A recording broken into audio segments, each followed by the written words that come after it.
নমস্কার, আমি মঞ্জু ভট্টাচার্য। আমার গল্প পাঠ আসরে আপনাকে স্বাগত জানাচ্ছি। পড়ছি সুনীল গঙ্গোপাধ্যায়ের একটি ছোট গল্প, ঈর্ষা। বিনয়েন্দ্র বললেন, সব ঠিক হয়ে গেল, আজ অ্যাডভান্স জমা দিয়ে এলুম, বুঝলে। অনিমা ড্রেসিং টেবিলের আয়না মুছছিলেন।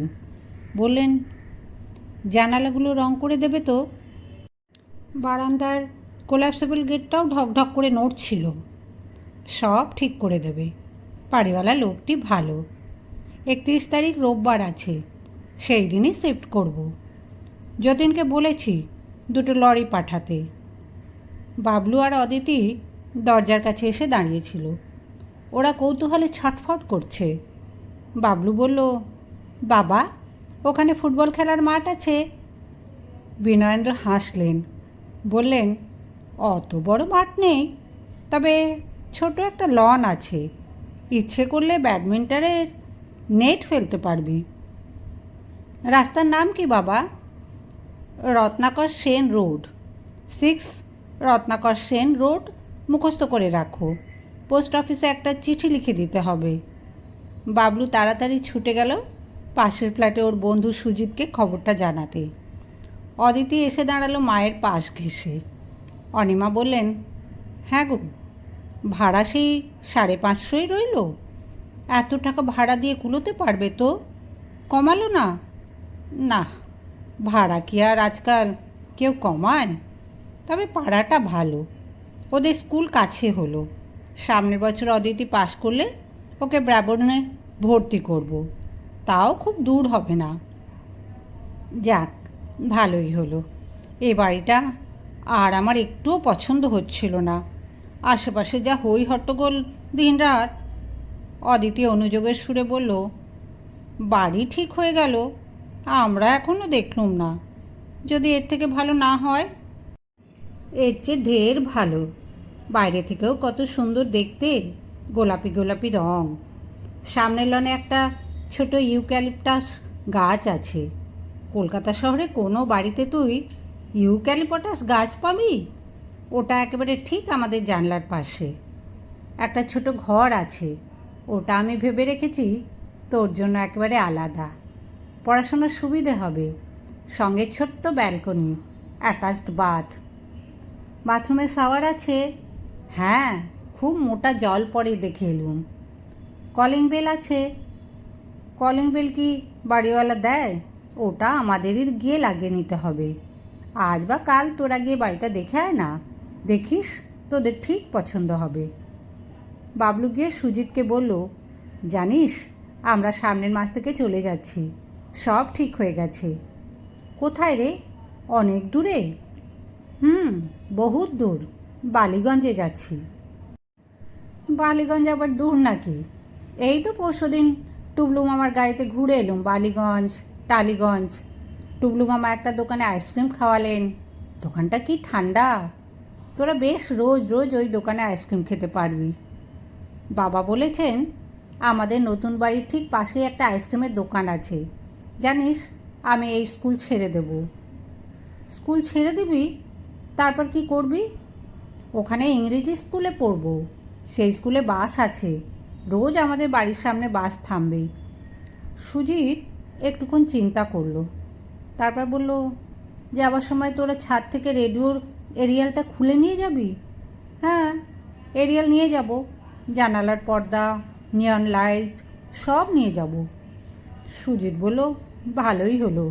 তোদের এরিয়ালটার জন্য ছাদে ভালো করে ঘুরিয়ে ওড়াতে পারতুম না। এখন বেশ পুরো ছাদটা ফাঁকা পাবো। তোদের ফ্ল্যাটে যতদিন না অন্য ভাড়াটে আসে, ততদিন তো পুরো দোতলাটাই আমাদের। কি মজা হবে তখন! শানু, পিন্টু, শুভ্রাদের ডেকে রোজ চোর চোর খেলব। বাবলু গম্ভীর হয়ে জানালো, আমাদের নতুন বাড়িতে ব্যাডমিন্টন খেলা হবে। সুজিতের দাদা ইন্দ্রজিৎ পাশের বারান্দায় দাঁড়িয়েছিল। সদ্য কলেজে ভর্তি হয়েছে ইন্দ্রজিৎ। এই কিছুদিন আগেও সে সিঁথি কেটে চুল আঁচড়াতো, এখন উল্টে আঁচড়ায় বলে মুখখানা একটু বদলে গেছে। স্বভাবও একটু বদলেছে তার। আগে সে যখন তখন বাবলুদের সঙ্গে ক্যারাম খেলতে বসত, এখন আর খেলতে চায় না। সে গম্ভীরভাবে বলল, তোমাদের বাড়ি বদলানো ঠিক হয়ে গেল বাবলু? হ্যাঁ ইন্দ্রদা, খুব চমৎকার বাড়ি, বাবা বলেছেন। তোমাদের তো বদলানো দরকারই, তোমার বাবার কাছে কত লোক আসেন, কিন্তু এখানে তোমাদের একটা ভালো বসবার ঘর নেই। ওখানে আমাদের 6খানা ঘর, তার মধ্যে 2টো বসবার ঘর, বাবার একটা, মার একটা। কবে যাচ্ছ তোমরা? এই তো 31 তারিখে, রোববার। বাবা বলেছেন সকালবেলায় চলে যেতে হবে, 4খানা লরি আসবে। 4খানা লরি কিসে লাগবে? বাহ, এত জিনিস! আমি প্রথম লরিটায় ড্রাইভারের পাশে বসবো। অনিমা বললেন, বাড়িটা তো বেশ ভালোই ঠিক হয়েছে, কিন্তু আপনাদের ছেড়ে চলে যাব ভাবতে এত খারাপ লাগছে। সুজিতের মা রত্নপ্রভা বললেন, এমন তো কিছু দূর নয়, বাসে চললে 10 মিনিট, যাওয়া আসা তো থাকবেই। আচ্ছা, তা তো থাকবেই, তবু এখানে যেমন আপনজনের মতন পাশাপাশি ছিলুম শান্তিতে, কোনো ঝঞ্ঝাট ছিল না। এসব ছেড়ে নতুন জায়গায়, অবশ্য পাড়াটা ভালো, আশেপাশে কোনো বস্তিও নেই, সব নতুন বাড়ি। আমার এক মাসুতো ভাইও ওই সিআইটি রোডে বাড়ি করেছে, বলছিল যে সবই ভালো, শুধু বর্ষাকালে বড্ড জল জমে আর মশা খুব। আমাদের এদিকটা কিন্তু মশা নেই। তোমাদের ভাড়া কত পড়বে? ভাড়া 650 ঠিক হয়েছে, গ্যারেজ নিলে পুরো 700ই পড়বে। ভাবছি অফিসের গাড়িটা এখন থেকে বাড়িতেই রাখবো। আমরাও ভাবছি যাদবপুরে জমিটা এবার একটা বাড়ি তোলা শুরু করব। এখন ব্রিজ হয়ে গেছে তো, ওই দিকটা এমন সুন্দর হয়েছে, ভাড়া বাড়িতে আর ভালো লাগে না। অজিত এবার কানপুরে ট্রেনিং শেষ করে ফিরবে, তখন আর কি ও এইসব বাড়িতে থাকতে চাইবে? তা ঠিক, নিজের বাড়ির তুলনায় কি আর ভাড়া বাড়ি? আমাকেও তো মা আর দাদারা বলছেন বাড়ি করো বাড়ি করো, বাড়ি তো করাই যায়, কিন্তু ওর অফিস থেকে যে এতগুলো টাকা বাড়ি ভাড়া দেয়, নিজের বাড়ি হলে তো আর দেবে না। শুধু শুধু এতগুলো টাকা ছাড়ি কেন বলুন? তোমরা কি অদিতির বাবার আর ক বছর চাকরি আছে? এখনও 7 বছর। যাই, প্রেশার কুকারে মাংস চাপিয়ে এসেছি। দূরে চলে যাচ্ছি বলে ভুলে যাবেন না আমাদের রত্নাদি। বিপদে আপদে আপনাদের কাছে কত রকম সাহায্য পেয়েছি। আহা, সাহায্য আবার কি, পাশাপাশি ছিলুম 2 বোনের মতো। দূরে গেলে তুমি কি আমাদের ভুলতে পারবে? ছাদে একটা ছোট্ট ঘর, সেটা ইন্দ্রজিতের দখলে। একটা চেয়ার, একটা টেবিল আর একটা ছোট্ট বুক সেল। এখানেই সে জানালার ধারে বসে পড়াশোনা করে, আর মাঝে মাঝে মুখ তুলে দেখে পায়রাদের ওড়াউড়ি। আর তার নতুন শেখা সিগারেট খাওয়ার জন্যই সারা বাড়িতে এই একটি মাত্র জায়গা। যখনই তার মন খারাপ হয়, আজকাল প্রায়ই হয়, সে এসে ছাদের ঘরে জানালার পাশে বসে। এখান থেকে সে বহু দূর পর্যন্ত তাকিয়ে দেখতে পারে। তার আস্তে আস্তে মন ভালো হয়ে যায়। ইন্দ্রজিৎ সেই ঘরে বসেছিল। পেছন দিক দিয়ে অদিতি এসে টক করে টেবিলের ওপর বাটি রেখে বলল, এই নাও। ইন্দ্রজিৎ মনোযোগ দিয়ে বাংলা উপন্যাস পড়ছে। ঘাড় না ফেরিয়েই বলল, কি? আচার? যা ঝাল হয়েছে না, আমরা কেউ খেতে পারছি না। তোমার খুব পছন্দ হবে। হুম, আমি এখন আচার খাবো না। কেন? আমি এইমাত্র সিগারেট খেয়েছি, এখন আচার খেলে মুখের স্বাদ নষ্ট হয়ে যাবে। ইস, এর মধ্যেই পাকা নেশাখরের মতো কথা। রঞ্জিতদাকে বলে দেবো একদিন, তখন বুঝবে। বলতে হয় এখনই বলে দাও, পরে তো আর সুযোগ পাবে না।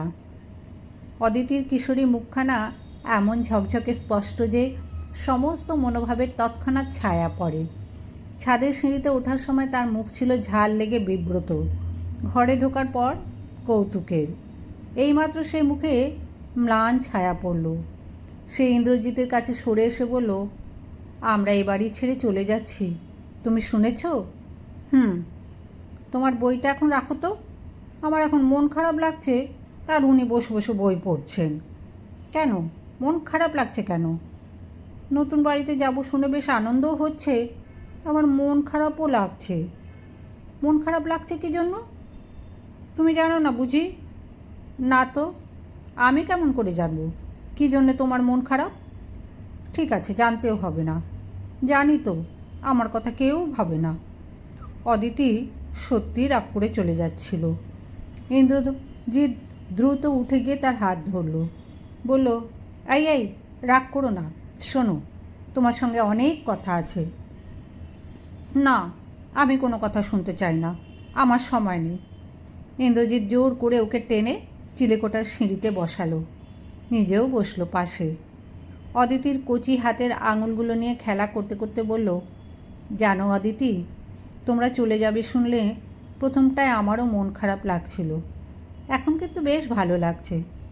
কেন ভালো লাগছে কেন? আমি বিকেলবেলা কলেজ থেকে ফেরার পথে প্রত্যেক দিন তোমাদের বাড়িতে যাব। সত্যি যাবে? না, মিথ্যে কথা। বিকেলবেলা তোমার কত বন্ধুবান্ধব। না না, সত্যি। শোনো, বিকেলবেলা তো এ বাড়িতে তোমার সঙ্গে আমার দেখা হয় না। মায়েরা তখন ছাদে আসেন। তাছাড়া দাদা তো আমাকে দেখলেই একটা না একটা কাজে পাঠাবে। তোমাদের বাড়িতে তো আর কোনো কাজ থাকবে না। আমরা বিকেলে ওখানে ব্যাডমিন্টন খেলবো। হ্যাঁ, খেলবো আর বাগানে বসে গল্প করব। আমার প্রত্যেক দিন বিকেলবেলা কেমন যেন মন খারাপ লাগে। কলেজ থেকে বাড়ি আসতে ইচ্ছে করে না।